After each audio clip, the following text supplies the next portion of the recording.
Welcome in, everybody. This is your self-care staffing for Tuesday, April 21st, 2020. I am Lou Pascal. I'm the school social worker in the Manchester City Schools in Manchester, Tennessee.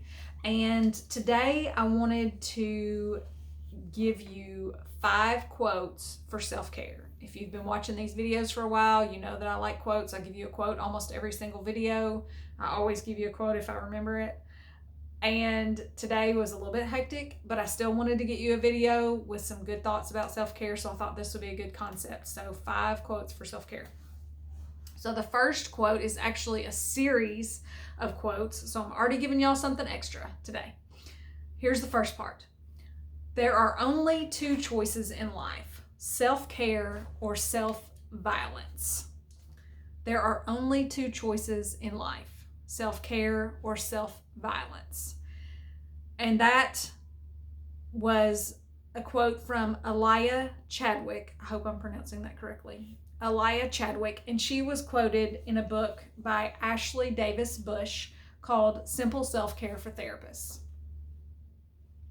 Second part, we know how to criticize, judge, and blame ourselves. We are experts at self-violence. And then the last one, your self-talk not only reflects your state of being, but also guides it. So those last 2 were Ashley Davis Bush, Simple Self-Care for Therapists. So you all may think the term self-violence is a little extra or over the top, and honestly, I did too when I first read it. But I really think it's a good kind of either or to think about what we're doing. Are we doing self-care? Are we doing self-violence? And I know we've talked about in these videos that self-care sometimes is not pleasant. It's that thing that you know you need to do because it serves you, it serves your best interest, but you don't enjoy it, but you know down the road you're going to be glad that you did it. Your future self is going to thank you. So that's self-care. I'm not talking about that. That is not what I mean by self-violence, is self-care that you don't enjoy. What I think of when I think of self-violence is maybe you're just driving yourself way too hard, compulsively working hours and hours and hours beyond when it's healthy to do so, knowing good and well that that work will absolutely be there tomorrow, and you would probably be in better shape to try it tomorrow when you're rested, but you just compulsively keep on going. I think that can be self-violence. Another thing that I think of about self-violence is those behaviors that feel good in the moment, but they can get out of control. I think for myself, I think about emotional eating.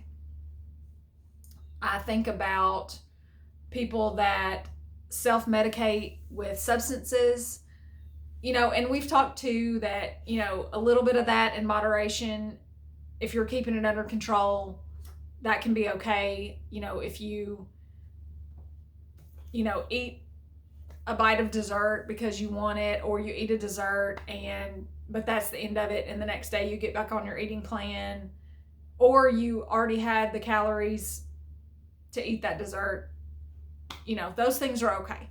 But if you're having some sort of binge type situation because you're just trying to eat your feelings, and you're eating things that are not good for you, you're eating way more than you need to eat that day, or you might be able to have that 1 glass of wine and that be relaxing and something you can refer to as self-care in the evening.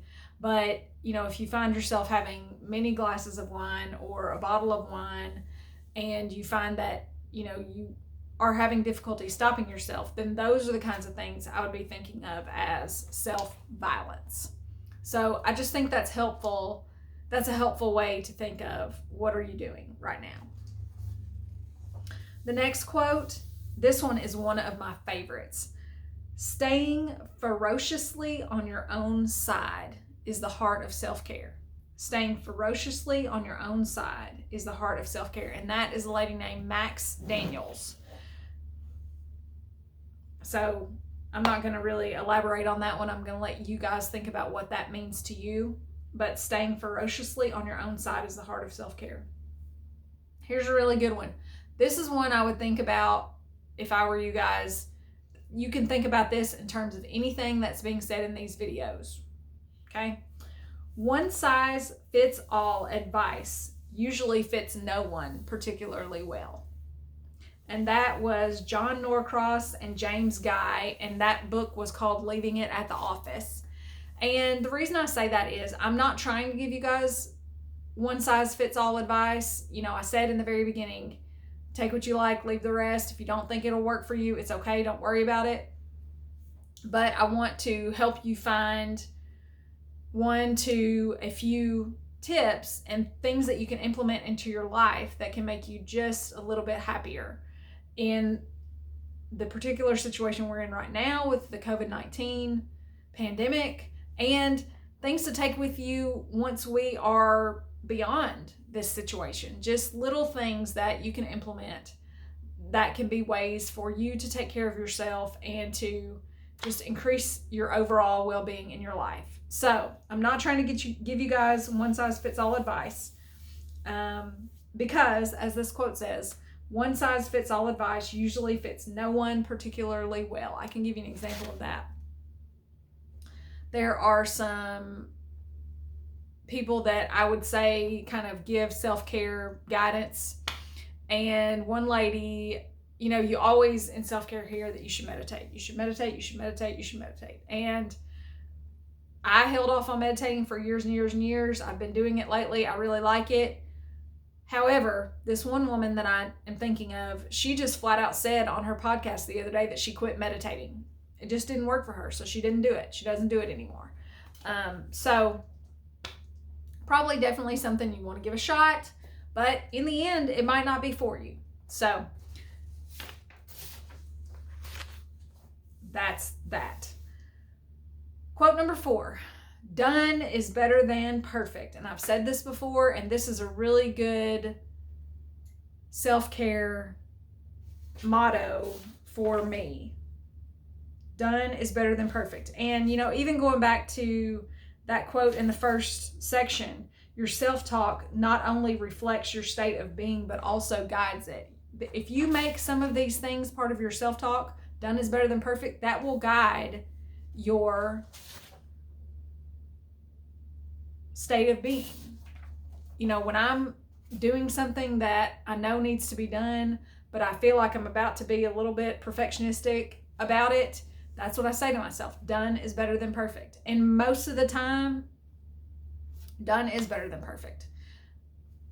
So that's just something to think about. And that quote, you know, I don't have like an original source for that, but I know that my friend Kristen says it all the time. And, you know, it might just be one of those things that I'm going to attribute it to her. So I'm going to say my friend Kristen says that. But there might be, you might have seen that in other places in the world. So here's the last quote. And the last quote is going to lead us to what I'm going to leave with you today. And this one also is a good one for me. So number 5, rushing is not good self-care. And that was Cheryl Richardson, and she wrote a book called Waking Up in Winter. So those are our 5 self-care quotes for today. And here's what I'm leaving with you today. The song, and this almost feels like, this is I won't even say what year it is, but it's a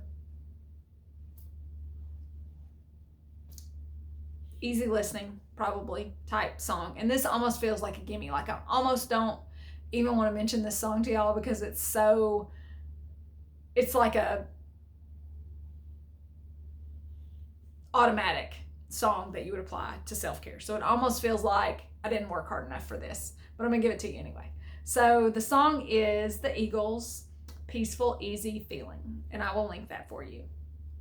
And then for laughs, I will just go ahead and say, this is not haha, side-splitting laughter funny. This is more like quirky, but it's definitely soothing. So the video that I'm going to leave with you today is there's something in Norway called Slow TV. And the public broadcasting system in Norway makes slow TV. And so on the CBS Sunday morning show, they did a segment about slow TV. And one of the things that they showed in the segment about slow TV was a 13-hour segment on National Knitting Night in Norway. And y'all know I'm a knitter, so that got my attention. So I'm going to link this CBS Sunday morning segment for you about slow TV in Norway. And you guys can watch that and see if you would be interested in watching some slow TV. And if so, you can probably, I think there's some segments on YouTube with these hours and hours and hours long segments of slow TV. So you might find that soothing. So if all hearts and minds are clear, I appreciate you guys watching this, and I will see you tomorrow.